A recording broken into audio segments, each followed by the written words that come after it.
Okay, with all that being said, let's jump into talking about this week's topic. This is something I've been wanting to do for a long time. I have lots of readers of my newsletter who run their own local publications. I think local news is one of the most exciting areas in media right now. You know, when you read mainstream media coverage of the local news space, I think it's kind of very two-dimensional. They're usually just talking about legacy newspapers and the death and decline of legacy newspapers. But what I'm seeing through people I interview on my podcast and people who are coming through my newsletter is that there's this burgeoning and growing local news startup space that's happening, where you're seeing a lot of these like lean digital only outlets that don't have high overhead who are launching publications. Sometimes it's just something as simple as a newsletter or a local podcast, and they're finding very viable market for what they're producing, and they're diversifying revenue, and they're creating really good local businesses out of it. So yeah, I'm really excited. There are people here who run entire local media networks like Mike Shapiro. There are individual operators like, let's see, we got Lou here, we got Nikki, we got Jer, several people, Sam, who are running their own local news outlets. We have people like William, who's running not only a local site, but a local that's nichified into tech, so nichified down a little bit more. We got Ben here from Lion, so he can speak from a more institutional perspective. So we just got a ton of expertise on this call, and so I please beg of you, speak up, share your expertise. You have way more expertise than I do. So I kind of wrote kind of like a bunch of prompts that I posed as questions, and I'm just going to kind of go through with them, and kind of I'll start calling on people, but again, feel free to start speaking up and adding into the conversation. So my first question was, and this is kind of born from the fact that a lot of the more buzzy local news startups like Axios and 6 a.m. City, they're only launching in cities, which is kind of disappointing because we want this to be a more holistic ecosystem that's benefiting both rural and suburban areas as well. And my first question is, what's the minimum population size that will support a local population? And Mike, I want to start with you. Can you first give us just like a 2-sentence explanation of who you are and what you do? And then let's talk from that, because I think you've said that you have an idea of like, what's the minimum viable market size for a local news publication? Sure, Simon, thanks. I'm Michael Shapiro, and I'm the founder of Tap Into, and we're a network of franchised online local news sites. We have 90 of them in our network, and it's interesting because we've on the lowest end of population, we have successful local news sites that have under 10,000 people and 12,000 people in that range. And then they go all the way up to the high end. But our sweet spot generally is around 30 to 60,000 people. That's, and that's really what we're looking to try to fill, that exactly what you were saying, Simon, because there's such a need in those kinds of communities where there's 20, 30, 40,000 people and they have no local news site, they have no local newspaper. And we found a lot of success in those kinds of towns. Yeah, and is it more about the population size, or is it about the size of the business district? Like, do you differentiate between those two metrics? Well, on the business side, what we look for towns that have at least 300, a minimum of 350 businesses, but that's not just like first floor, like storefronts. That also includes, service businesses, realtors, people who are not going to have a storefront, but that's the minimum at 350. But in general, you really want to look at like 500 plus, and ideally 1,000 plus in a community. And when you think about it, like, just think about how many realtors you have in a town of even 30,000 people. There's quite a few, and that's included in that number, in our opinion. It's not just retailers and people that have brick and mortar locations. Yeah, Perry, you run a small local news site in Australia. How small is your locality?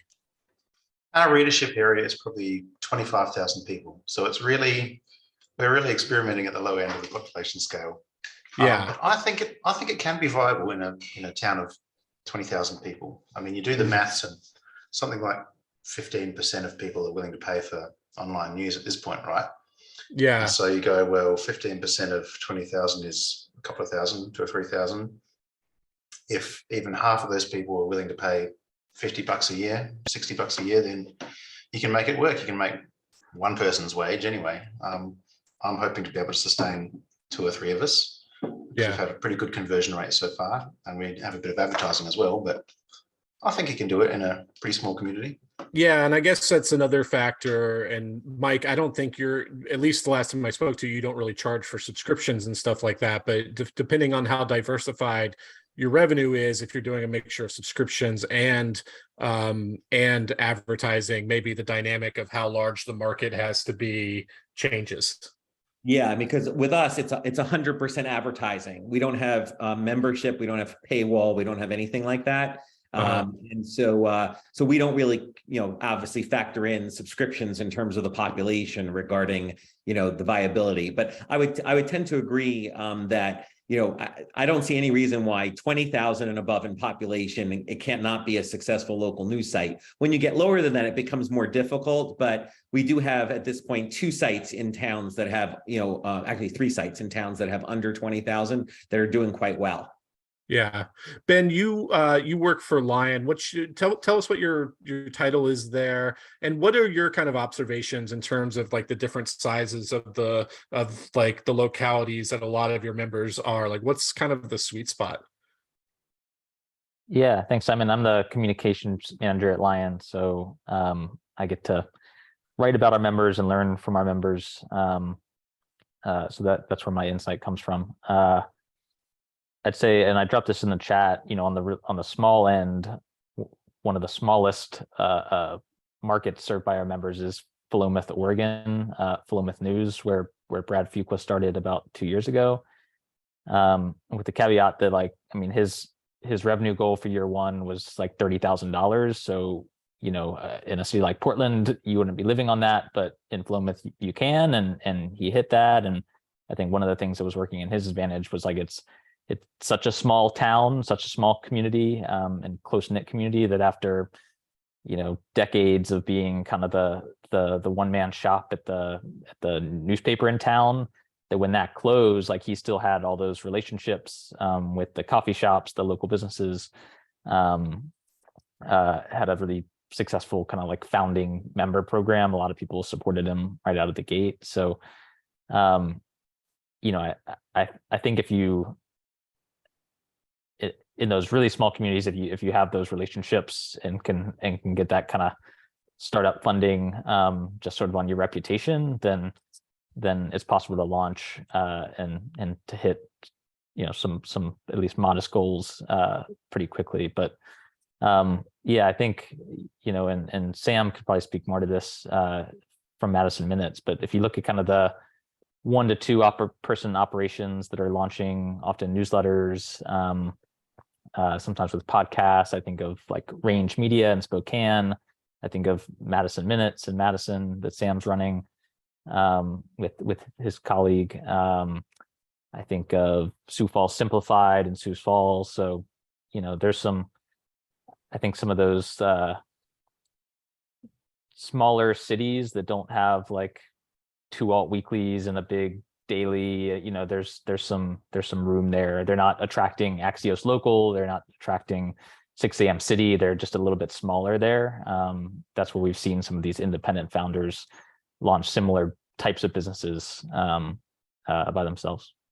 Yeah, it seems like there's like a lot of opportunity in the suburbs where a lot of these bigger players just aren't playing. Like Scott, you run a series of sites. One of that started in Arlington, which is a huge county, but like I think when you launched, and still today, there's really not much of a legacy newspaper presence outside of maybe some reporters from the Washington Post or something like that.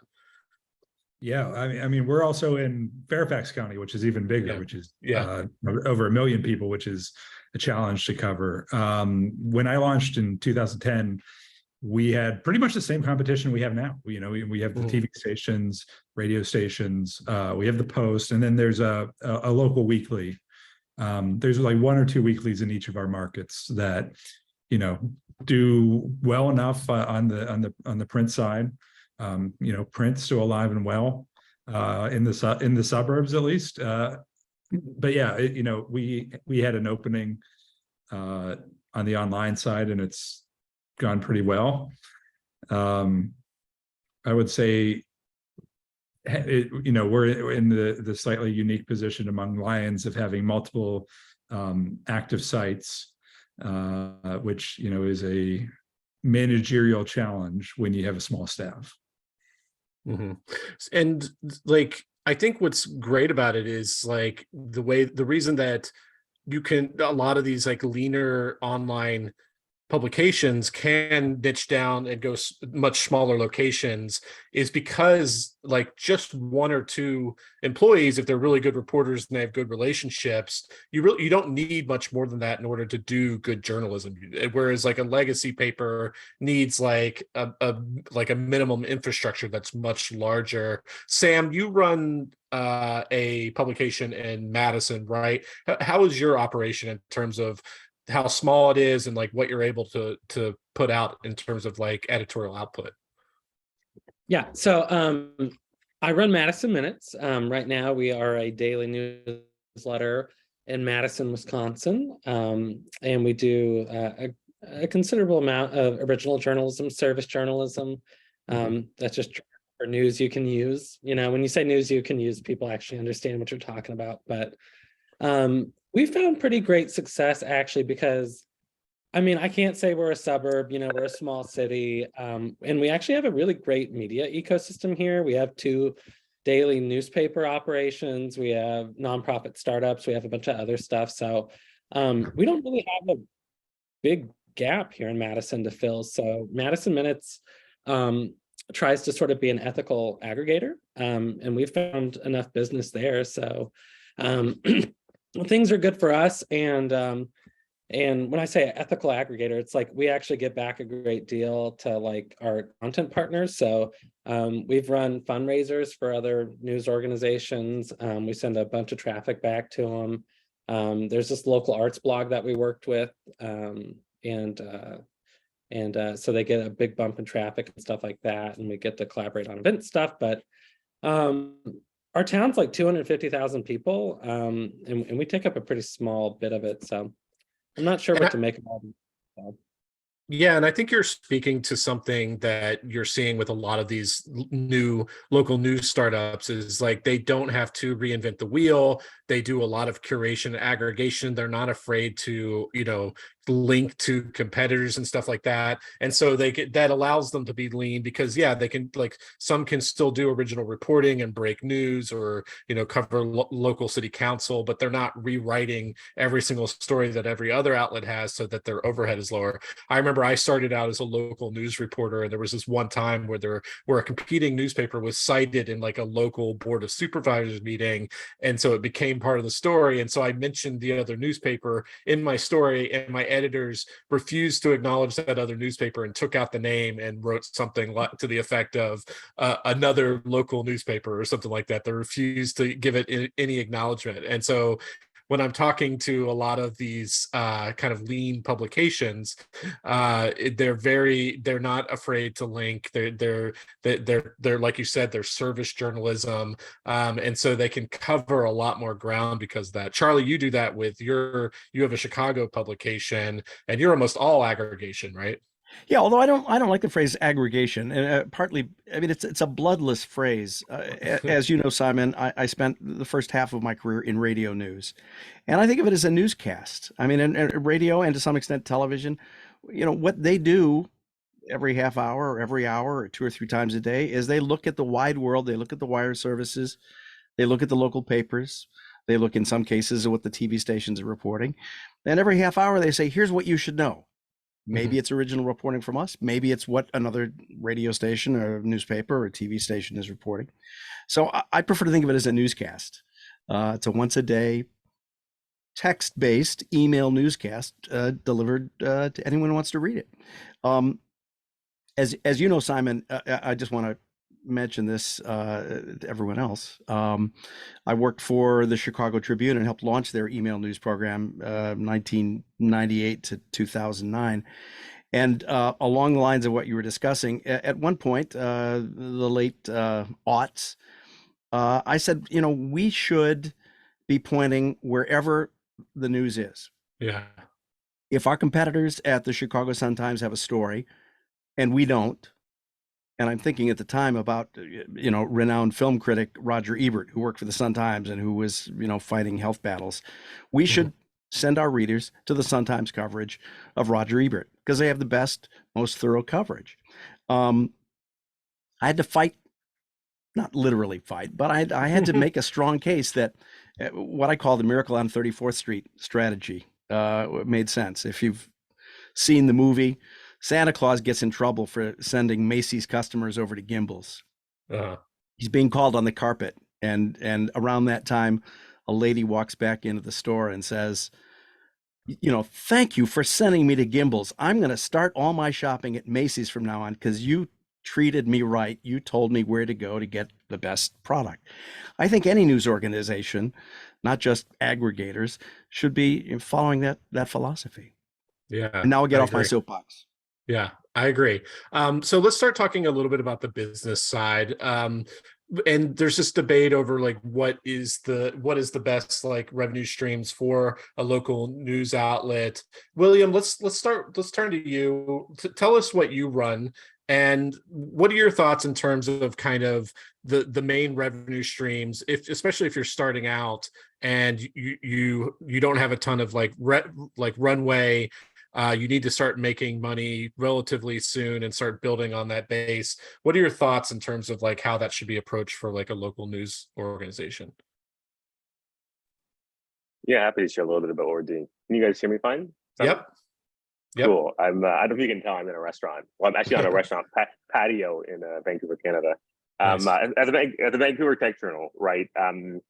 We are a newsletter first news organization. And like I was saying in the chat, initially the Vancouver Tech Journal was, again, aggregator, curator. We would summarize the news in other publications. We would add some commentary and we would send out an email once a week. And that was all we did. Now we send an email twice a week and then people can actually pay to get a daily briefing. So there are a lot of newsletters where part of our organization, but in other divisions that are daily newsletters, they're free and we sell ads against, but the Vancouver Tech Journal, because it's niche, it's twice a week, tech specific. And then for like investors and bankers and service providers, a lot of those folks pay to get our newsletter daily, but that's again the paid stuff. Back to the ads though, like whenever we first started charging ads, we had about 6,000 subscribers in Vancouver interested in technology.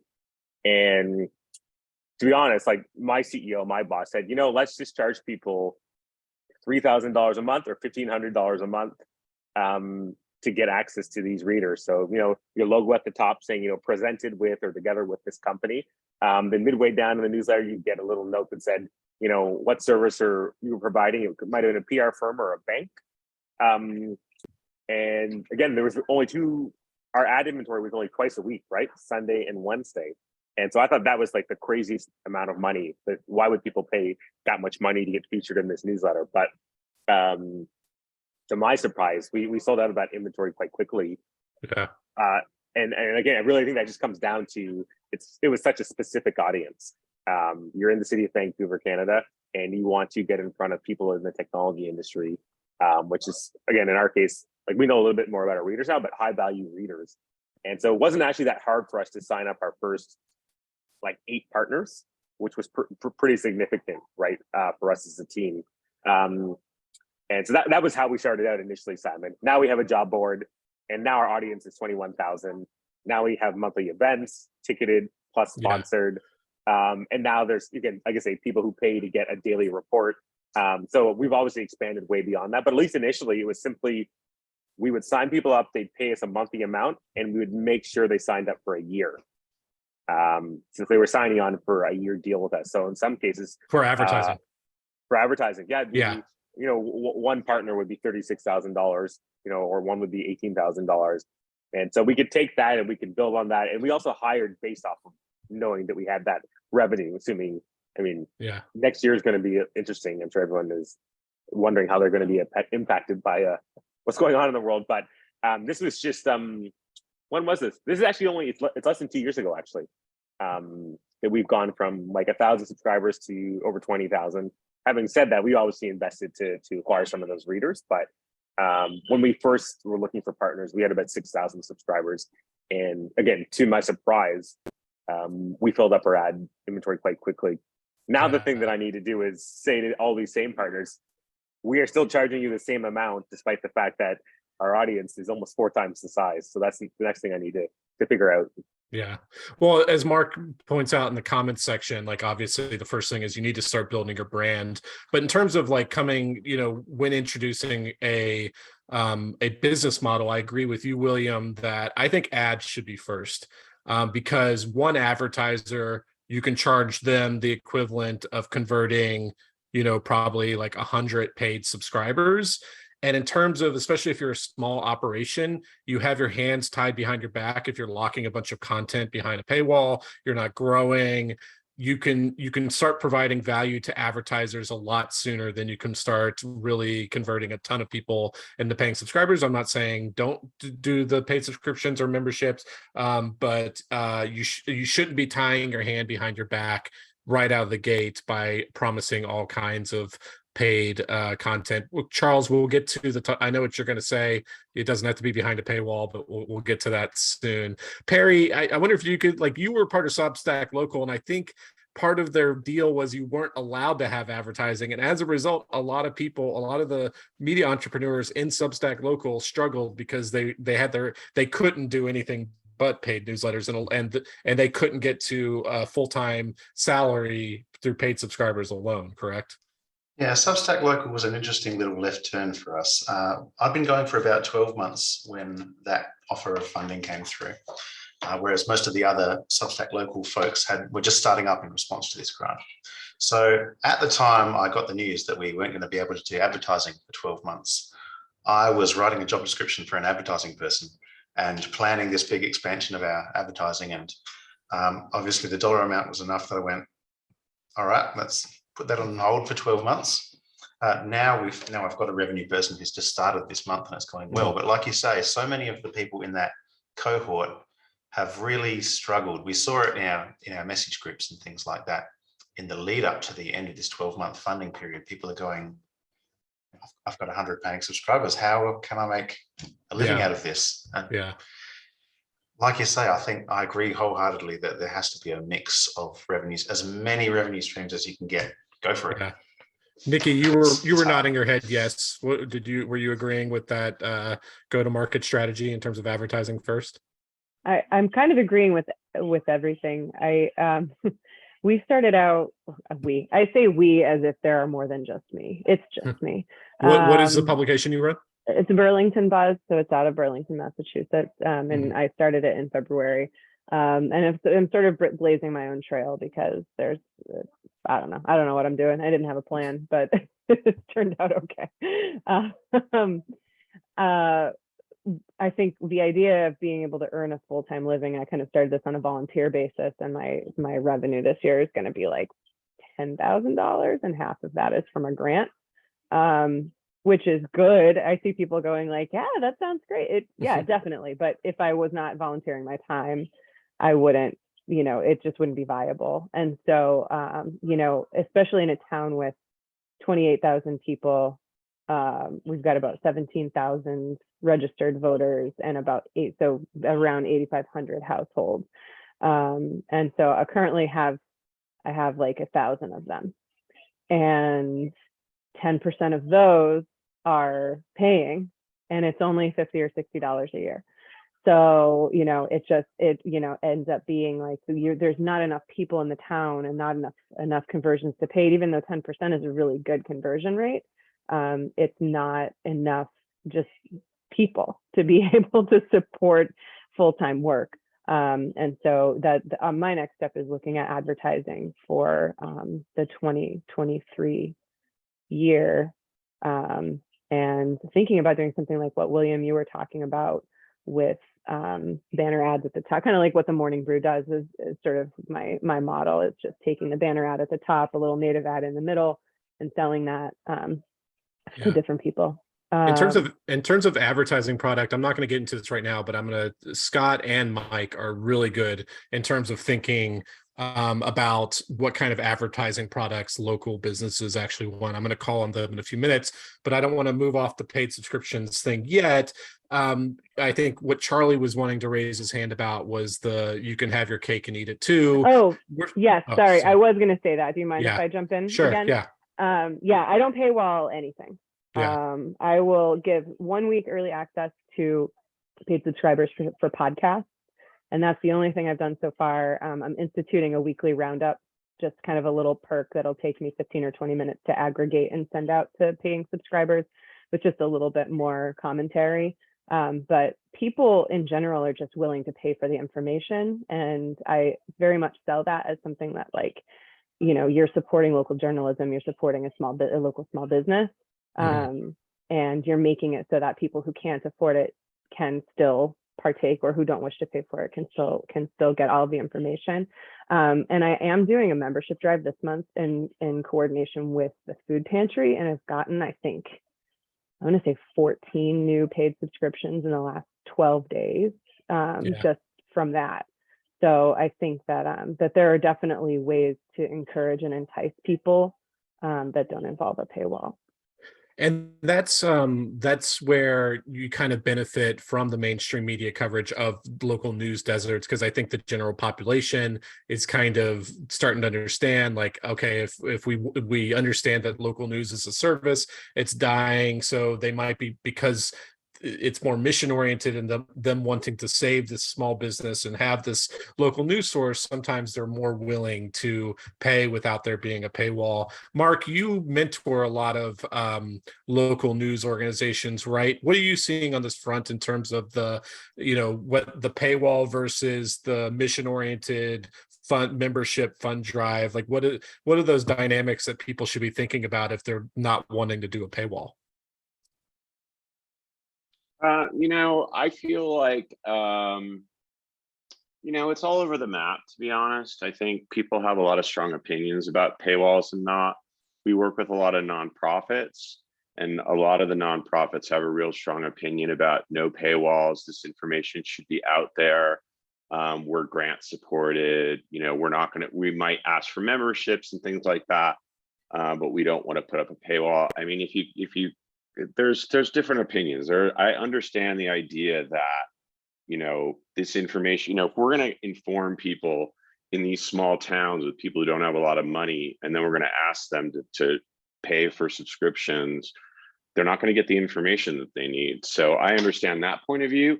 I also understand the point of view that this information and this work takes time and effort, and people should be compensated fairly for it.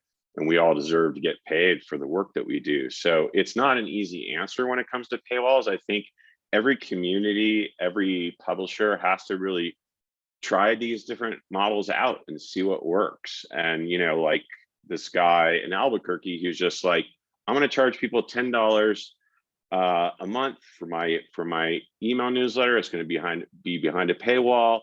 I'll send out a freebie teaser every week, but that's it. I'm only going to cover one neighborhood in Albuquerque, and I'm just going to be me. And, he was part of this accelerator program we have. And I was always saying, well, hey, why don't you think about a sponsor? Why don't you think about doing an event? Why don't you think about, he's just like, no, I'm not going to do it, And so I always think about, oh, you have to have all these revenue streams. Oh, you have to do all these things. Aren't you going to grow and hire people? He did hire some freelancers, so at least his life got a little better. But this is just the way I think everyone works in different ways. And I think it's really nice for someone to be connected to the local businesses in their community and make them a part of their publication. And people who come up with like business memberships, I think, is really cool. And other ways to get businesses involved, they're a part of the community. And so if you think of it in a community way and how businesses can be part of that in a way that like helps you do your work, but you also have to cover those businesses. You also have to cover those people in power. So there's a real balancing act, and there's a real challenge in these kind of small rural communities, where if you start really digging up the dirt there, you know, it makes it hard to have a business or for-profit business there, or any kind of business, because you're going to ask for money from people. So it's tricky. I think there's no answer. And I think, Simon, you do a good job showing all these different business models. And once you really get down into the trenches of the work that you all do here, you realize that there's no one, you know, one size does not fit all. You know, the guy in Albuquerque is like, we should take this model everywhere. And it's like, maybe, I don't know that this is going to work. Yeah. Your $10 a month thing is going to work in a small town, New Mexico. So, you know, I don't know. Everyone's trying to take models and replicate them, but I think it's going to be different everywhere. And everyone's going to have a different way of doing things.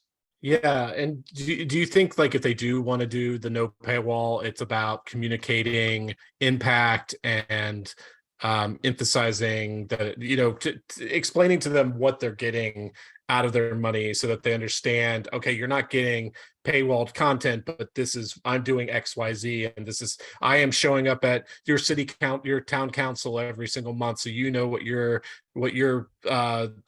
elected representatives are doing, like trying to talk about impact. Yeah, talking about impact. And I feel like public media has been like the Gold ones standard. who really, when it comes to free content and having memberships and having perks and doing fundraising drives and showing their impact, like, I feel like they really are the ones we can all learn from when it comes to those things. But yeah, that's part of it. And I think the other part of being free is also, obviously, you have to come up with other revenue streams that are going to work. You're going to have some advertisers there. You're going to have memberships. Then you really need to go, you know, and get a lot of revenue streams if you're not going to have pay. Yeah. Charlie, I know you're dying. I'll give you 60 seconds to give your spiel for the no paywall. You're very generous, man. You know, I'll just say that Memberful, which is the product that I use, but there are others. Following the public broadcasting model has worked very well for me. I did it free for a year. And after a year, I said, you know, in essence, not quite so blatantly, you know, what will you pay me not to quit? And to my surprise, about steadily, even as subscriptions have grown, about 15 or 16% of my readership has put up an average of, $5 or $6 a month.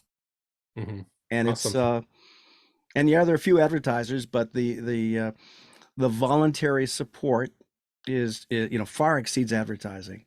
And I don't have to put any of my work, hide any of my work under a bushel basket. Yeah. It's available to all. Okay, I want to pivot to advertising. I want to start with Mike, but then turn to Scott too. Mike, like, what I've really liked about Tap Into is that you have built like a number of advertising products from scratch that you offer your various advertisers, where you give them a different selection. Can you talk about like what some of those products are? And you've even like productized them in the sense of like, they don't even, I may be wrong, but it might be self-service or something like that. Yeah, so basically, we're 100% advertising supported, and knock on wood, we've been profitable now 6 straight years, and every franchisee in our network of 90 sites is profitable as well, which is great. How we've done it is 100% on advertising, but the advertising is we couple advertising with content marketing that is disclosed and it's transparent. So, for example, you can have one of 3 different kinds of banner ads, and that package comes with, for example, either a featured branded column where you can write as often as you want about whatever you want to write about, or unlimited publication of your press releases and announcements, your events on the calendar, if you're a realtor, open houses on the calendar, or real estate listings, classifieds, etc. If you're a funeral home, obituaries.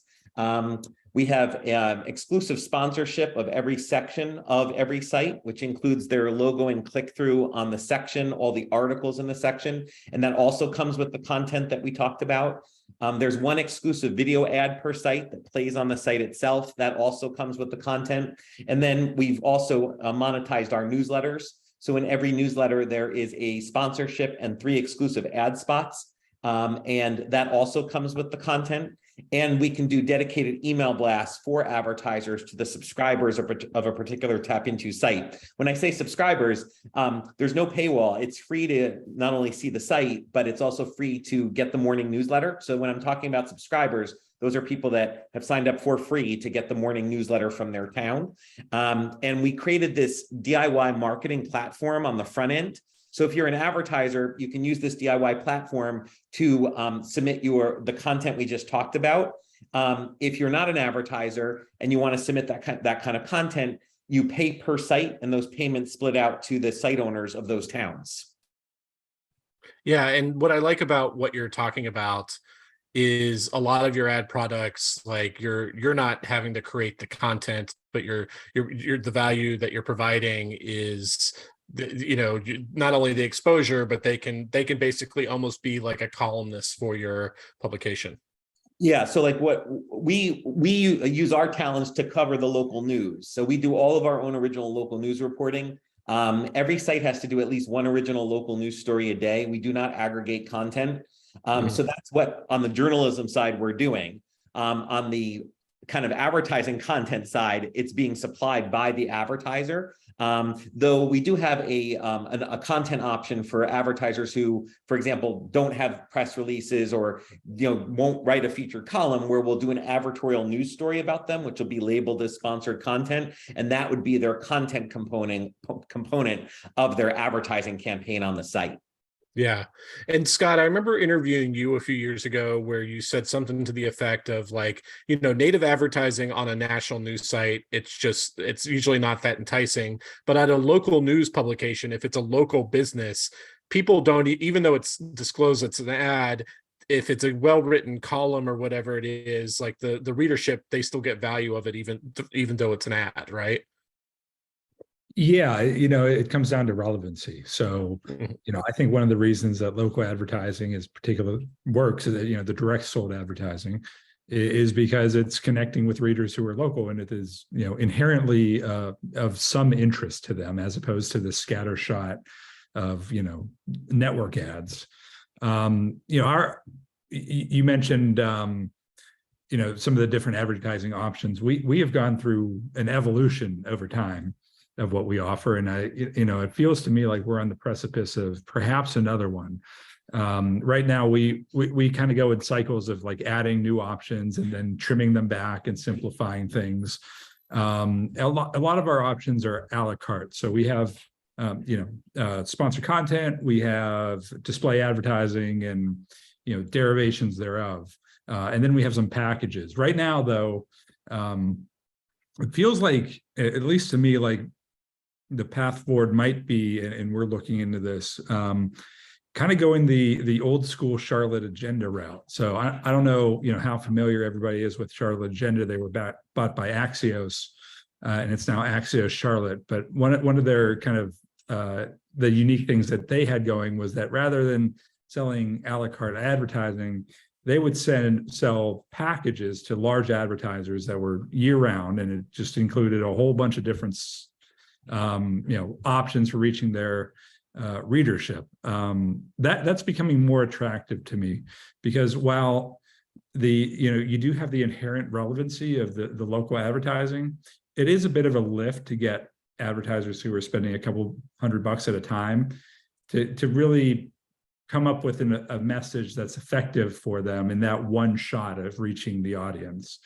So I'm looking into that option, and then bifurcating it with some self-serve options. So we've built out a system for people to submit a range of content, from events to deals to kind of a mini sponsored content option. I know Mike at Tap Into, who, by the way, I'm a fan of what you're doing there, Mike. Great to see you, man. Yeah, it's I can go on about why I like Mike's model, but long story short, I think self-serve is going to be part of it at the lower price option. So you give the really tiny businesses a way to reach people, and then you give the really big advertisers a more impactful way. That's what I'm looking at right now. I haven't gone full into it, but might be the direction we go. I personally think classifieds are making a comeback. We always hear about Craigslist killing or hurting newspapers by taking away the value of classifieds. But the great thing about classifieds, especially if there's a limited number of them within like a newsletter, is like they don't have to compete with all the free crap that's on Craigslist. That it's a very concentrated audience, and you can build. There are a lot of newsletter publishers now that are building self-service classified ads where they have to do very little work in order to manage them. I have a guest on I've already interviewed him, but the episode hasn't gone live yet. His name's James Cridland. He runs Pod News over in Australia. He built his own classifieds. Tegan Goddard, who's been on these calls in previous office hours, he runs Political Wire. He hand coded his own classified system. So I think there's a lot of potential there. And in fact, I'm surprised there aren't bigger third-party platforms on the market that make it easy for people to just copy and paste some HTML in terms of an easy classifieds tool. William, I liked what you had to say, and this is kind of part of my philosophy too, is the creation of FOMO with advertisers. Like, I only have 50 ad slots open per year, and I promise only one advertiser per ad slot. And as a result, my advertisers kind of, they usually often buy in bulk because they need to get as much inventory as possible, or else it's going to be sold out. You were saying you did the same thing. I think you're part of Overstory Media, right? Yeah, totally. Yeah, or part of Overstory Media Group. And I think you talked to my CEO. Tom and Farhan. Farhan. And what I like is they sold advertising like subscriptions, and kind of what you were saying, like for or like some bulk payment, you get one ad per month or something like that, to where it's like more kind of structured and more reliable revenue in terms of how you sell advertising, right? Well, and the other thing is, I don't know what other folks do, but like at the Vancouver Tech Journal, we actually really only have space for like 8 big advertisers. Like, there is not that much ad inventory actually, but they all give us like a significant amount. And the other thing is, if you pay for the higher tier of ad partnership, we won't work with any of your competitors, right? So it's essentially category exclusivity. So like only one car dealership or something like that. Yeah. One public relations firm, one bank, one law firm. And that is generally like a very, very easy sell, actually. And that actually has been our best retention tool, because we basically say, well, we'd love to have you keep working with us, because if you don't, we need to fill the slot, right? And there's 10 more like you, right? So even if it's not said explicitly, that's the conversation essentially. Yeah, and I think being smart about that and trying to go with fewer advertisers, but with larger impact, especially if you're a local news organization where you don't have a lot of overhead and you can support people, run just with a few people. Sometimes it's better off to go for the fewer advertisers rather than just having a ton of inventory. And especially if you don't have like a huge sales team, just trying to sell bulk ads. I'd love to, we only have like 10 minutes left. I'd love to hear from some people who I haven't spoken to. Lou, I remember we were talking slightly early. You run was it a monthly free publication? How do you approach monetization? Well, right, we're a print paper, and it was kind of crazy to start that 5 years ago, but we rely pretty much on grants and fundraisers, and we have a new ad sales manager that's really, I think, gonna help us out a lot. So we do have ads, and we tried the first couple years, we tried to make it as a business with ads, and then the pandemic hit, and it's like, well, wait a minute, we need to really milk the nonprofit model, and so we've had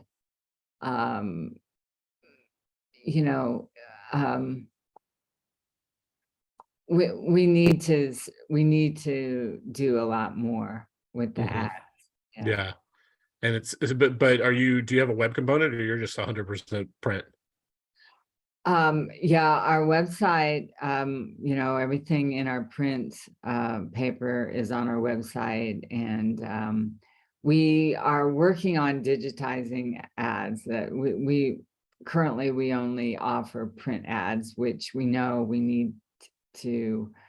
We're also working on our social media ads as well, and so we're kind of in that process. We haven't actually finished our media kit with our rates for the digital ads. It's just kind of stuck right now, but yeah, very poor area. Yeah. New Mexico in general is it's like number 49th in income, and Yeah.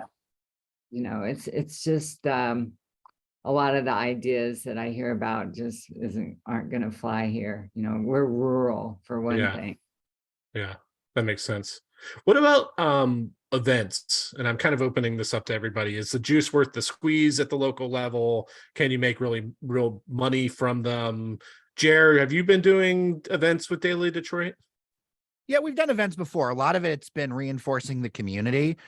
What I found is, although I don't charge for events, I've sold sponsorships in the past and gotten new memberships from events. So like, if you can look at it as a way to build a tighter connection with someone, there's been a few times where people have been like, hey, I'm going to, support you with this, or even like I've had people do like one-time supporting. They've been like very generous after an event. I'm definitely looking at doing more things in 2023. We were just a little hesitant in 2022 to go like pedal to the metal on it, but 2023, it just seems like the clean right time to step back into that in a big way. Yeah. Yeah, Sam, you're kind of speaking to my next question is like, is there a way to like, how do you partner with a bar, like a local restaurant or something? Like, is it a revenue split? Do they pay you a flat fee? What are the ways you could think about if you were to throw like an event at an actual local establishment? So Madison Minutes has actually not done an event because when I was a child, I had a birthday party and none of the other kids showed up. And I was traumatized. So that's a joke, but it's really not, Simon. But a publisher friend of mine here in Madison, they just do a local arts blog. We partner with them all the time. They do these events where they're they just find a bar that has, a night that's not, Tuesday night, it's not their big night for profits or whatever. They have a couple go-to partners and they literally just come and they say, can we get like 10% of the drinks, fees, just donate to Tone Madison. Is the name of the publisher. And the last one of these they just put a slideshow up of their best work, called it a year-end party, invited everybody to come. It doesn't matter if they got 5 people to come, 10 people to come, or 100 people to come. It always looked successful, right? Because the event kind of scaled, people broke off into clusters, and they don't have to do any of the work at all. So it's also a great way to promote the brand locally, I think. So we are absolutely going to steal this idea from them here pretty soon. Yeah, Jer. Yeah, for our 1000th episode party, we threw it at a local bar and coffee shop where we took over their entire porch. They offered a special cocktail, like they work with us to create a cocktail just for our listeners, and they set it at a special price, and they sold the crap out of it. And so there you go. They made their money, and they're big fans of what we did. We covered them when they first opened, and it helped them get their legs. So it worked out really well both ways. Yeah. Scott, you've got such good cover, a huge area in terms of population. Have you tried events or anything like that? We've done it off and on. Events, quite frankly, are a pain in the ass. And yeah, that's what I think. It's a limited audience thus far to who comes. And we're in a large enough city where there are just people who do events better than us. So it hasn't been something that I've really done much of, to be honest with you. Yeah. Yeah, you gotta find a way to not have to do most of the work where you're just getting the audience to show up and getting a revenue cut or something to that effect, where you're not having to rent out a space. I like the idea of finding a place that has like a slow night and offering to bring in people for kind of the revenue or something like that. Mike, have any of your publishers tried anything along the local event space? Yeah, we actually did corporate-wide during COVID. We did a series of events and virtual, obviously. And what we found, though, was when we actually sat down and figured out like all the time we spent and stuff like that, even on virtual events, because you have to arrange the speakers and all this other kinds of stuff, it wasn't worth our time. So we canned them, but we did experiment with them. The most popular one was, obviously it was during the height of COVID, but we got a number of hospital CEOs to do a virtual event on COVID. And the CEOs actually brought in their COVID expert. That had the biggest turnout. And we had about 500 people on it in terms of the virtual event. But it was, even that one was just so much work to put together, though we felt it was really worthwhile to do that one because it was so educational for the people that were on it, the readers that came on it. So that was helpful. Yeah, and those hospitals have so much money. That's my number one piece of advice for everyone on the call. Find your local hospital, find a way to milk them. Chris, you've been uncharacteristically silent. You run a bunch of local newsletters across cities. What's any kind of, in terms of monetization, anything that you're not seeing said here in terms of really valuable products? No, I've been I used to work for 6 daily newspapers, and I started my own in Atlanta, neighborhood newspapers. And so it's just great to hear all this entrepreneurial energy, people on the street, selling ads or writing stories. I kind of pivoted. I started a PR firm after I sold the newspapers. And then while I had a PR firm, we started a local newsletter in Atlanta. And then when I talked about it at a national conference, other PR firms wanted to start it. So we started a business where we produce newsletters for local PR firms to be a publisher in their town, where they have 30 to 100,000 readers that we send it to. We do everything. We build the list, we design it, we produce it, we edit it, we send it, we monitor it. We tell them, only thing you have to do is write it. We'll do everything else. And that worked great for about 5 or 6 years. And then the Great Resignation happened, and they all said, we don't have anybody to write it anymore. So we had to pivot. And now I've had to build a writer's table, and we actually charge them. We charge our clients now $1 a word to write the stories for them that they don't have time to write. So we're now looking for not just PR firms, but thought leaders, maybe some hospitals, other people who want to be a publisher and have local content about history and upcoming events and people. We do all creative, brand new content, but we had to add the element. We do everything. We even write it for you. So I kind of wish I'd started that model when we started 9 years ago. We'd probably be further along now. Yeah. That's cool. William, you point out something. I don't know if you're familiar with the company Technically Media. They run Technically Philly, Technically Baltimore. They have a very vibrant events because they're nichified into tech, local tech like you.